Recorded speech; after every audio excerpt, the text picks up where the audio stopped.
Hi and welcome back to MRTV. This is the Arpara 5K, a brand new micro OLED VR headset that is currently on Kickstarter.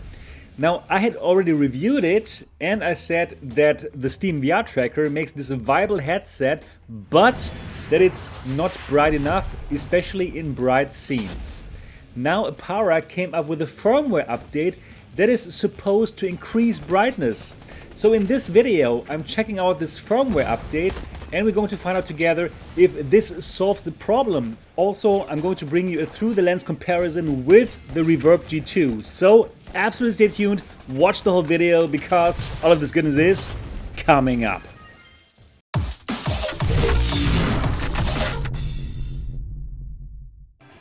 My name is Sebastian Ang, and if you are excited about virtual reality, then absolutely subscribe to this channel and click on the bell button so that you don't miss any of my upcoming videos because, well, this is all about virtual reality. Alright, without further ado, let's directly check out the firmware update, and this is the difference. On top you see the old firmware version and in the bottom you see the new one, and of course this is Microsoft Flight Simulator filmed through the lens of the Arpara 5K. Now you can see that the lower picture is indeed brighter than the upper one. So yes, the image is indeed brighter than before. However, I would say that the difference is not huge. You can without a doubt see the difference, but it's not a game changer. And as far as colors are concerned, you do have this kind of brownish tint.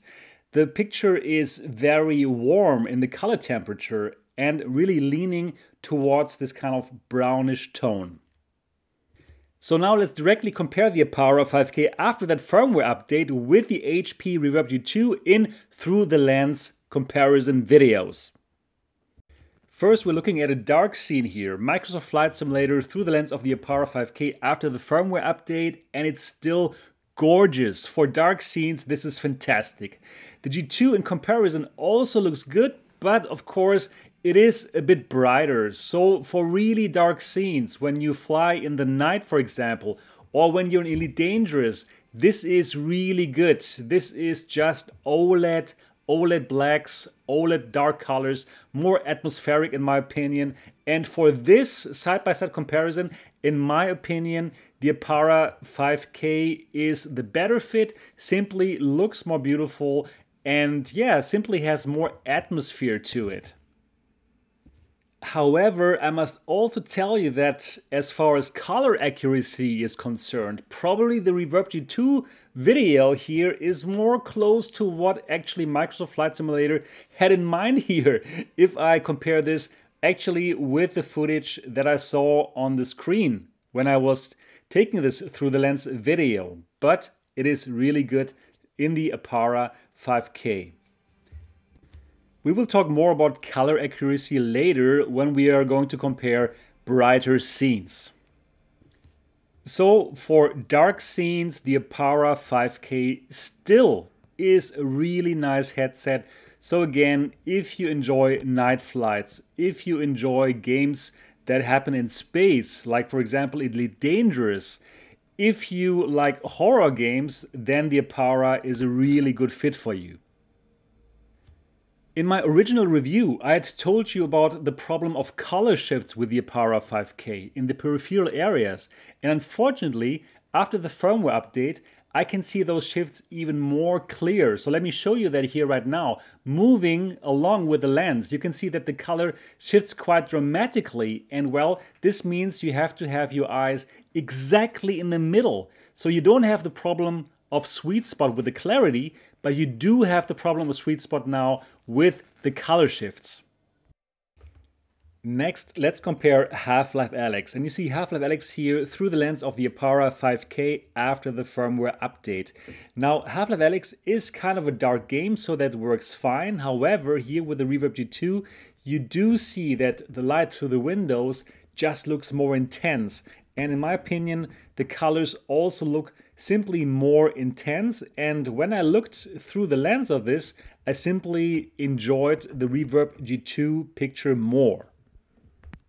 The colors simply looked more vibrant, and I believe that you can see this in this comparison where you see both side by side. And some scenes are even too dark. Here with the HP Reverb G2, you can see the bar in the background. Now here with the Arpara, it is too dark. You cannot even see any details anymore at the bar in the background, so that is a problem indeed.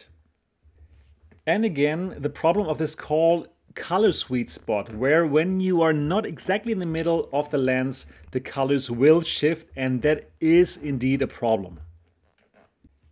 And now we're checking out a bright scene. This is Microsoft Flight Simulator through the lens of the Arpara 5K after the firmware update, and now check out the difference with the G2. Here it is. As you can tell, the picture is much brighter. The plane looks white, and it's supposed to be white, and this is how it looks in the Arpara. So there's this clear brown tint. It still looks as if you're wearing sunglasses within the headset. Check it out with the HP Reverb G2. No sunglasses. You can see it's a sunshiny day, and especially next to each other, you can see that huge color difference. Could you get used to it? Of course you could, and I did get used to it after using the Arpara for a couple of days as the only headset. But as soon as I put back the Reverb G2, I thought like, oh yes, this looks so much brighter and so much better. The main problem that I see with the Arpara are those color shifts towards the edges of the display. So if you're not exactly in the middle of the lenses, then you will see these color shifts. And this also, unfortunately, has an impact on the edge-to-edge clarity.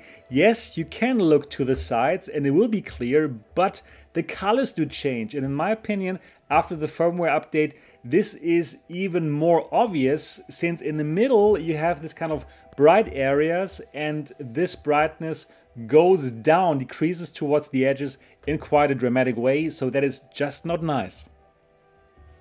And therefore, unfortunately, I cannot recommend the Arpara 5K for anything else than really dark games. If you're only playing Elite Dangerous, yes, you could go for it. If you only do night flights, then as well, yes, you can go for it. But if you do want to fly like here, Bora Bora, or if you want to play any other bright games, you will see this here.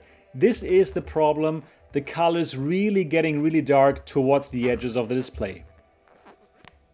On top, you only have this one audio speaker which doesn't do great sound, so it just gets tougher and tougher to recommend this over something like the HP Reverb G2, which has wonderful headphones, which has great colors over the whole panel, and is even cheaper if you consider that you don't have to buy base stations. And then there's still the problem of software compatibility, where I did not get all games to run.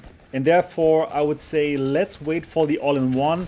Let's see if this might be a better package. And of course, I am going to give the all-in-one, the standalone version of this headset, a fair and thorough review here on MRTV. I must say I'm quite a bit sad that I have to give this kind of review here, because Arpara really did a good job in trying to fix all the problems that came up during this review. They are very responsive. And well, I'm rooting for them, I must tell you. I really hope that the all-in-one might be better. If not, I do believe that Arpara does have a great shot at producing something great in the future, even if this tethered headset might not be quite it. And that's everything that I got for this video. If this was helpful and informative for you, absolutely give this a thumbs up. And if you have not yet subscribed to MRTV yet, do it right now so that you don't miss any of my upcoming videos. Now I want to hear from you. What do you think about the Arpara? Are you going to back it? Have you backed it? Are you going to keep your pledge? Do leave all that in the comment section below. And now I look forward to see you in the next episode.